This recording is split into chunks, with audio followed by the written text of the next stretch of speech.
ఓం సాయిరామ్. సమర్థ సద్గురు సాయినాథ్ మహారాజ్ కీ జై. ఓం నమ శివాయ. చక్కగా కార్తీక మాసం అంతా కూడా మనందరం చక్కగా దీపాలు పెట్టుకుని ఆ శివయ్య అనుగ్రహాన్ని కూడా మనందరం పొందాలని మనస్ఫూర్తిగా మీ అందరి తరపున కూడా నేను కూడా సాయినాథుని ఆ శివయ్యను కోరుకుంటూ ఈరోజు మీరందరూ కూడా కోరిన కోరికలన్నీ కూడా తీర్చేయాలని నేను ఆ బాబావారిని కోరుకుంటూ ఉన్నానండి. మరి ఈరోజు సాయినాథుని సందేశం ఏంటి అంటే కనుక, బిడ్డ, నువ్వు పోగొట్టుకున్న నీ అదృష్టం ఒక్క రోజులో ఆ తల్లి లక్ష్మీదేవి నీకు ఇవ్వబోతుంది. మరి అమ్మవారి అనుగ్రహం నీకు కలగాలి అన్నా కూడా మీలో ఎవరైనా సరే మన ఛానల్ని ముందుగా చూస్తూ ఉన్నట్లయితే లైక్ చేసి సబ్స్క్రైబ్ చేసుకోండి. మరి పక్కనే ఉన్న గంట సింబల్ యాక్టివేట్ చేసుకోవడం ద్వారా ప్రతి వీడియో కూడా మీకు ముందే చేరుతుంది. మీకు ఇప్పుడు ఈరోజు సాయినాథుని సందేశం ఏమిటో తెలుసుకుందాం. సాయినాథుని సందేశం నిజంగా మీకోసమే. లక్ష్మీమాత స్వయంగా ఒక మాట చెప్పాలని ఎదురు చూస్తూ ఉంది. ఆ లక్ష్మీ కటాక్షం నీకు అనుగ్రహించటానికి, నీతో మాట్లాడాలని లక్ష్మీదేవి ఎదురు చూస్తూ ఉంది. ఆ తల్లి చెప్పే మాట ఈ తల్లి నీకు అందిస్తుంది కనుకనే నీకు మనసు పెట్టి ఒక్కసారి వినమ్మా అని బాబావారైతే అత్యద్భుతమైనటువంటి సందేశం మన ముందుకైతే తీసుకొచ్చారండి. మరి ఎక్కడెక్కడో ఎన్నో ఇబ్బందులుగా ఉంటూ ఇబ్బందులు పడుతూ ఉన్న చాలామందికి మనకు బాబావారి సందేశాలు మంచివి అన్నీ కూడా మనకు ఒక నమ్మకం అనేవి తెలియజేస్తూ ఉంటున్నాయి కదా.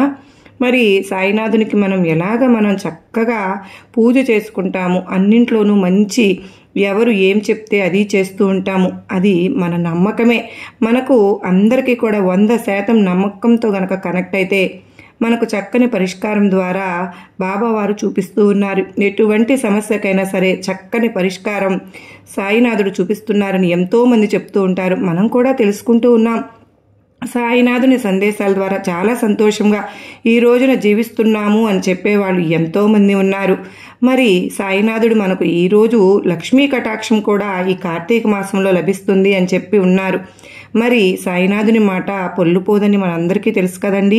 శాసనం అది. సాయినాథుని మాట అంటే అది జరిగి తీరుతుంది. అందుకనే మనం ఇంత నమ్మకంగా కనుక కనెక్ట్ అయినట్లయితే మనకే తెలుస్తూ ఉంటుంది. మరి సాయినాథుడు ఈరోజు సాయినాథుని యొక్క పలుకులు మనకు తెలియచేస్తున్నారు.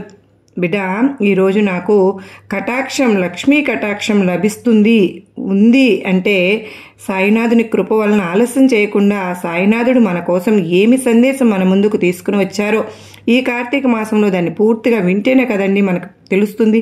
మరి సాయినాథుని యొక్క సందేశం, లక్ష్మీదేవి నీ కోసం ఒక మాట చెప్తోంది అని అంటూ ఉన్నారు.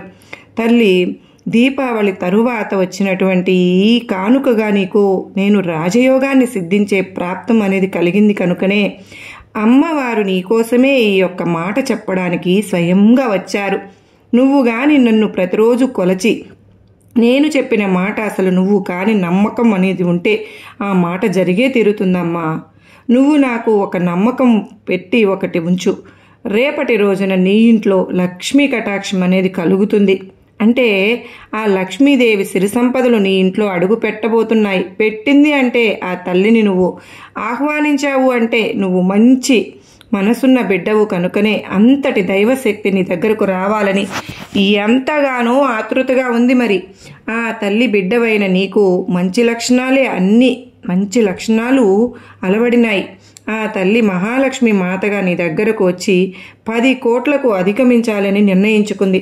ఆ తల్లి అంటే నువ్వు ఎంతో అదృష్టవంతురాలివని, నువ్వు ఎన్ని రోజులుగా పడిన కష్టం కూడా అంతా తీరిపోతుంది. నీకు రాజయోగం వచ్చింది. ఆ తల్లి కటాక్షం నీకు కలిగింది. ఇప్పటి వరకు నువ్వు ఎన్నో కష్టాలు అనుభవించావుగా, ఇక వాటికి ముగింపు అనేది వచ్చేసింది. ఇక నిశ్చింతగా నిర్భయంగా నువ్వు సంతోషంగా జీవించబోతున్నావు. నువ్వు చాలా మంచి మనసున్న బిడ్డవు కనుకనే, ఆ సంగతి నాకు తెలిసింది కనుకనే నీతో కొన్ని లక్షణాలు మార్చుకోవలసినవి కూడా ఉన్నాయి. నాలో బాబా ఏమున్నాయి అని అడిగావుగా.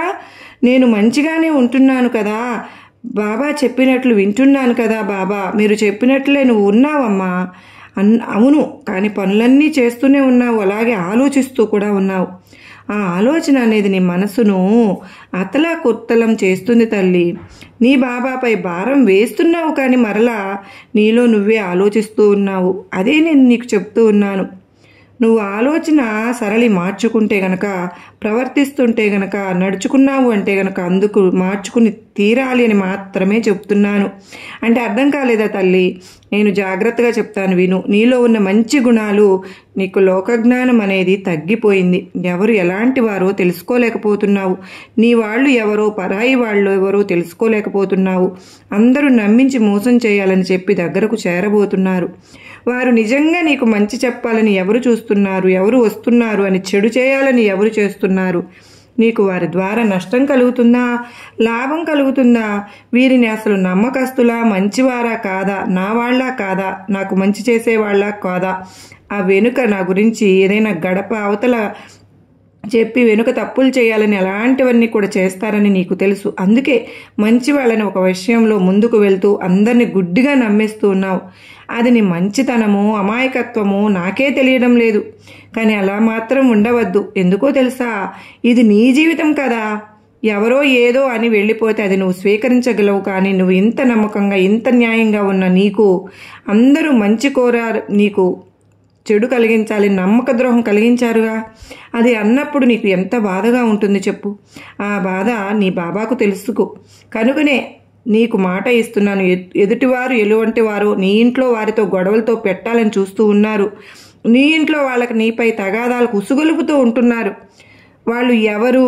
వారి స్వార్థం కోసం, వారి స్నేహం కోసం నిన్ను ఒక పావులాగా వాడుకుంటూ ఉన్నారు.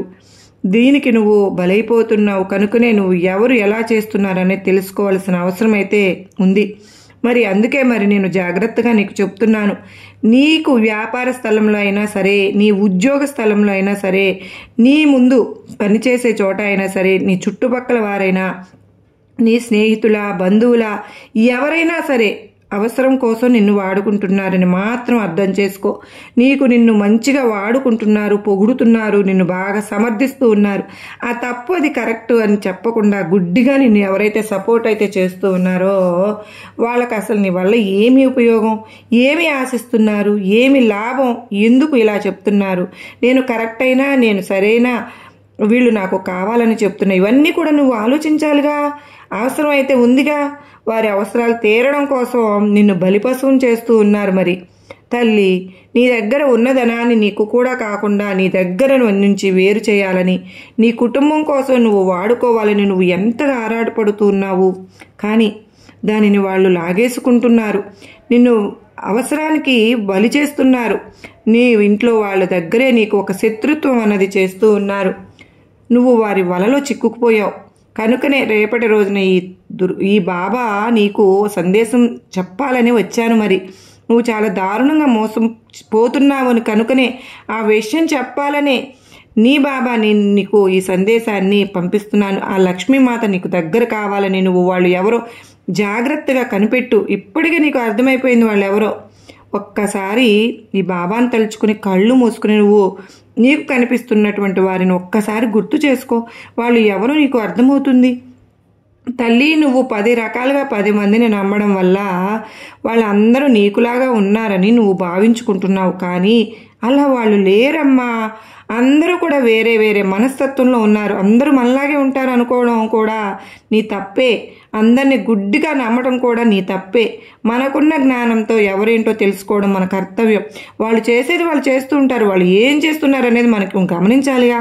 వాళ్ళ స్వార్థం కోసం నీ దగ్గర చేరిన వాళ్లే, కానీ నువ్వు వారి వలలో చిక్కుకుంటున్నావు. నిన్ను బయటకు తీసుకురావడానికి రేపటి రోజున నేను నీకు సందేశంతో నీ ముందుకు వచ్చాను. నిన్ను లక్ష్మీదేవి అనుగ్రహించింది కనుకని నేను నీకు ఆ విషయం చెప్పిపోదామని వచ్చాను. మరి తెలుసు కదా తల్లి, ఈరోజు ఈ సందేశం నువ్వు వాళ్ళతో చాలా దగ్గరగా ఉండడం మాత్రం మంచిది కాదు. వాళ్ళని దూరంగా పెట్టు. అంతేగాని వాళ్ళని ఎదురుపడి అలాగా ఇలాగా అని నువ్వు అనాల్సిన అవసరం అయితే లేదు. వాళ్ళంతటికి వారుగానే వారి శిక్ష వారికి నేనే విధిస్తాను. వారు నిన్ను అన్ని విధాలుగా మోసం చేయాలనుకుంటున్నారు, కానీ వారు తీసుకున్న గోతులు వారే పడేటట్లుగా ఈ బాబా చేస్తాను. నువ్వు దేనికి భయపడవలసిన అవసరం అయితే లేదు. కానీ నీకు ఎప్పుడు ఏది మంచి చేయాలని, ఏ ఆపద వచ్చినా నీ దరి చేరకుండా కంటికి రెప్పలాగా నేను ఎప్పటికప్పుడు కాపాడుకుంటూ నీవు ఆశించినటువంటి మార్పులు నీ జీవితంలో రాలేదని నువ్వు బాధపడుతున్న సమయంలో ఈ బాబా ఎప్పుడు కూడా నీ చెయ్యి వదలకుండా కాపాడుకుంటూ వస్తాను. ఇప్పుడు ఈ దుర్గమ్మ కూడా నీకు తోడుగా అండగా నిలబడుతుంది. నువ్వు నా బిడ్డవు, నేను సంతోషంగా ఉంటేనే కదా నువ్వు ఉంటావు. నువ్వు వెలిగించిన దీపాలు, నేను ఆరతులు పెట్టినవి ఎలా మరచిపోతాను తల్లి. నువ్వు ఆ దుర్గమ్మకు ఎంతగానో మొక్కుకున్నావు. ఆ తల్లి మురిసిపోయింది. నువ్వు బాధపడుతుంటే చూడలేను అని అంటుంది. ఆ దీపాల వెలుగులో నీ కంట్లో కనిపించిన వెలుగుల్ని నేను చూసి ఎంతగా సంబరపడిపోయానో తెలుసా. దీపాల వెలుగులో నీ జీవితంలో కోటి వెలుగులు కాంతిని ఆ లక్ష్మీదేవి తీసుకురాబోతుందని చెప్పడానికే ఈరోజు నేను నీ ముందుకు వచ్చాను. ఆ తల్లిని ఆహ్వానించావు. నీకు మంచి రోజులు వచ్చాయి తల్లి. ఆ తల్లిని ఏ విధంగా అయినా రావచ్చమ్మ, ఏ రూపంలో అయినా రావచ్చు. ఆ తల్లిని ఆహ్వానించి నీ ఇంట్లో ఉంచుకో. నువ్వు ఆ తల్లివి గనుక తలుచుకున్నట్లయితే గనక ఆ తల్లి నీ జీవితంలో, నీ ఇంట్లో సుఖ సంతోషాలు విరిచేలా చేస్తుంది. మరి తెలుసుకో తల్లి, ఈరోజు నీకు ఈ వీడియోలో బాబా వారు అందించిన ఈ సందేశం, ఆ దుర్గమ్మ ఆశీస్సులు నీపై ఎప్పుడు ఉండాలని మనస్ఫూర్తిగా నేను కోరుకుంటూ, బిడ్డ నీకైతే ఆ లక్ష్మీ కటాక్షం కలగాలని నేను నిన్ను ఆశీర్వదిస్తూ ఉన్నాను అని చెప్పి సాయినాథుడు, దుర్గమ్మ తల్లి స్వయంగా వచ్చి మనకు అందించడం, ఆ శివయ్య అనుగ్రహంతో ఈ కార్తీక మాసంలో మనం వినగలడం మనం పూర్వజన్మ సుకృతం అండి. మరి మీకు నచ్చినట్లయితే మరికొంతమందికి షేర్ చేయండి. మరలా కలుసుకున్నంత వరకు అందరికీ నమస్కారం ఫ్రెండ్స్. ఓం సాయిరామ్. శ్రీమాత్రే నమః.